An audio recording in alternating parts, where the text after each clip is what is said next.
Few things I will never normalize in my household as someone grew up in an African household. Number one, expressing yourself.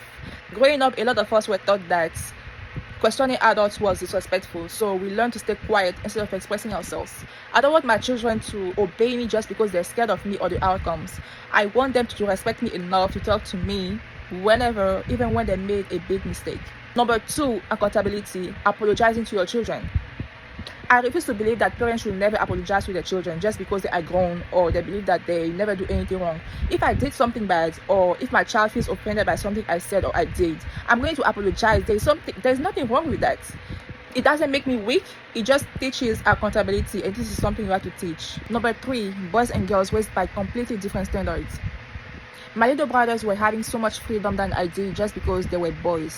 And even today, when I still talk to my dad about it, he still repeats the same thing, that I was a girl and they were boys. I also don't want my son growing up believing that cooking, cleaning, doing house chores are a woman's responsibility. This crap is no more. Those are life skills, not gender roles.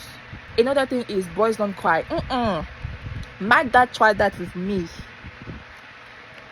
I told him straight, please don't say that to him again. Do not. What do you mean boys don't cry? Crying is a human emotion. It's not a female one. So I want my son to grow up believing that crying does not make him weak. It makes him emotionally healthy, and there's nothing wrong with that. Another thing is African parents they love to compare their kids to other kids. And when you complain about it, they will just say, oh, I'm just trying to make you a better person. Look at your friend, look at this person, you have to do like them, stuff like that. As an example, my love depends on the achievements. Why? As in what? So shame is a form of discipline. In my home, I want my kids to feel safe, heard, and loved for who they are, not just depending on the accomplishments. I want them to compete. The only person I want them to compete with is with themselves. Every day, try to compete with yourself to be a better person, not with someone else. Just compete with yourself. You have no one else you need to compare yourself with. Just you and you, nobody else. Another thing is, and that's the biggest one, I don't believe that children owe their parents their lives just because those parents decided to give birth to them and they raised them. I mean, you can hate me for that too. You don't have to agree, but this is what I believe. Children do not owe their parents their lives just because those parents decided to give birth to them and raise them.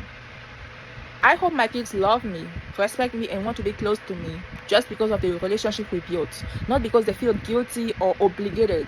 A little bit they're like, oh, I gave birth to you, I took care of you, I did this, I did that. Okay, I'm grateful you took care of me, you did everything you did, but I'm sorry, but I cannot go over my limit. I have my own family to build also. I have my own family I'm building. So I'm sorry, y'all, you don't have to agree with me, but this is what I believe. My son doesn't have to owe me just because I decided to give birth to him and raise him. What? This doesn't even resonate with me, for real. Breaking the cycles doesn't mean rejecting our culture. It just means keeping the values that helped us and letting go of the ones that caused unnecessary pain. Gratitude and growth can exist together, and this is the kind of home I want to be for my children. There is so much to say, but this is a few that I had to say.